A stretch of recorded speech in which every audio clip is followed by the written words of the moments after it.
बहिणीचं जायचं त्या वृद्ध लोकांच्या ठिकाणी ही वनशोभा पाहत असताना कारण मला आनंद होतो आणि का मला आनंद होणार नाही कारण नित्य नियमाप्रमाणे बाबांची आज्ञा घ्यावी अयोध्या नगरीचे राजप्रजे राजा सुरत यांची आज्ञा घ्यावी आणि आपण आपल्या अरण्याच्या ठिकाणी ही लतिका नित्य नियमाप्रमाणे मनाचं मनोरंजन करण्यासाठी आणि मनाचं मनोरंजन झाल्यानंतर आपल्या पित्याचा आशीर्वाद घेण्यासाठी पुरुष माघारी जाते माझ्या पित्यांचा आशीर्वाद पूर्वजांचे पुण्य आणि म्हणणंच की काय या घरावर अशा अरण्याच्या ठिकाणी मी नित्य नियमाप्रमाणे येते आणि मनमोह अशा प्रकारचं चित्र पाहते सारे लता वृक्ष वेली कशा वळून फुले नाजूक कशा माझ्याकडे पाहत आहेत आकाशाच्या दिशेने भरारी घेणारे पशु पक्षी सुद्धा ही लतिका इथं आली की कशा चुचवाट करतात आणि दूर पळून जातात हो आणि ही पाच अशाची मला पाहतात मागं पुढं होत आहे आणि का बरं होणार नाही कारण नित्य महाप्रभूने माझं येणं होत असतं त्यांचे मुखे शब्द त्यांच्या मुख्या हालचाली त्या लतिकेला काही नाही कळणार कशाला आणि एवढंच कशाला पहा तरी जुजू वाढणारा जरा अलगद जाऊन कसा समुद्राला जाऊन भेटतो काटाचा राव घेतो आणि समुद्राच्या दिशेने धाव घेतो खरंच ते पहिलं दृश्य की मनमोहन आनंद आणि धाव आणि म्हणत नाही वाटत असतात नाट्यरसिक यांच्याकडून हे गोमर्ष प्रकारचं माझ्याशिवाय कलागुणासाठी सिद्धेश्वर भजन मंडळ दीपक माडे यांच्या वतीनं हे भोमर अशा प्रकारचं पार्श्वक माझ्या सुद्धा आले त्याप्रमाणे दीपक माडे यांचे परम मित्र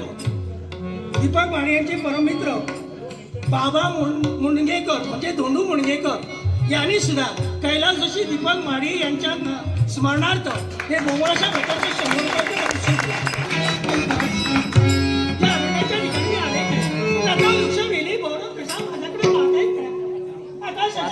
100 पशु पक्षीचा मला आणि मला साहजिकच वाटते काय काय वाटत असेल माहिती बागेत राहिल्यानंतर कथा लक्ष मेली पाहिजे तशा जाई जुई मोगरा उषा बोलू लागले की माझे काही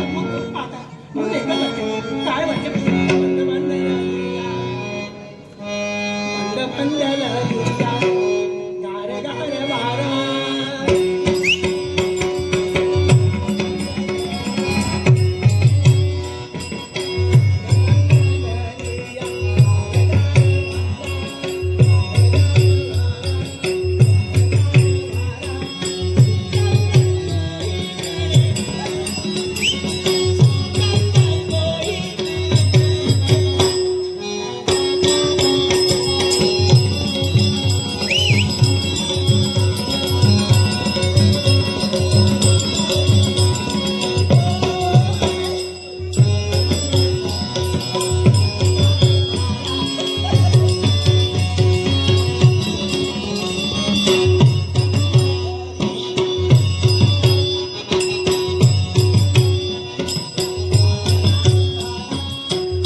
आनंद वाटतो. अगं बाई, ही वेळ गेला. बाबा वाट पाहत असतात. नाही नाही, आपल्याला केलं पाहिजे.